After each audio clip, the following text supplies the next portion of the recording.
دبلخ حوزوي روغتون کې د شری ناروغۍ د پیښو زیاتوالی. روغتیا پالان وايي د روان لمریزکال په لومړیو میاشتو کې له شمال او شمال ختیځ ولایتونو څخه له 5 کلونو کم عمره شاوخوا 5800 تنه په شری اخته ماشومان دغه روغتون ته راوړل شوي دي او دغه شمیر د تیر کال ورته وخت په پرتله 10 سلنه زیاتوالی ښیي. دوی ټینګار کوي له دې ډلې په دې موده کې 9 تنو خپل ژوند له لاسه ورکړی دی. آخر میزان ما داخل بستر گرفتیم 5792 مریض داخل بستر گرفته شده که یک رقم درشت افزایش نشان میده که نظر به سال قبل یا سال گذشته واقعات افزایش یافته و فعلا هم ما به 3 مریض داخل بستر داریم. روغتیا پالان دغه راز د شری ناروغۍ په کلکه ساري بولي او وايي له 5 کلونو کم عمره او په خوارځواکۍ اخته ډیری ماشومان په دې ویروس اخته کیږي. وفیات را که من تعداد شد کدام مریضایی بوده که در صفحات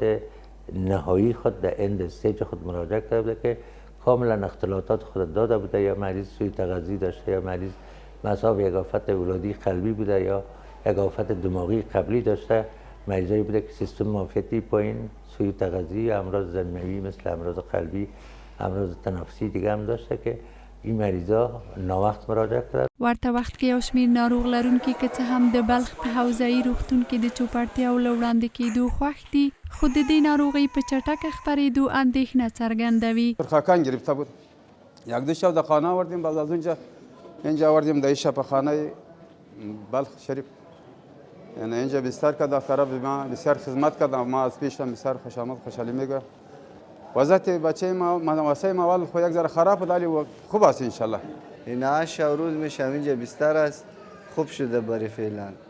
یک کم عارض دارم گلونیش دیگه خوب شده، دکترها خوب خدمت کردن. روغتیا پالان وخت سره د واکسین تطبیق د حفظ الصحې مراعاتول او د ماشومانو سمه تغذیه په شری ناروغۍ د نه اخته کېدو له کړنلارو څخه بولي.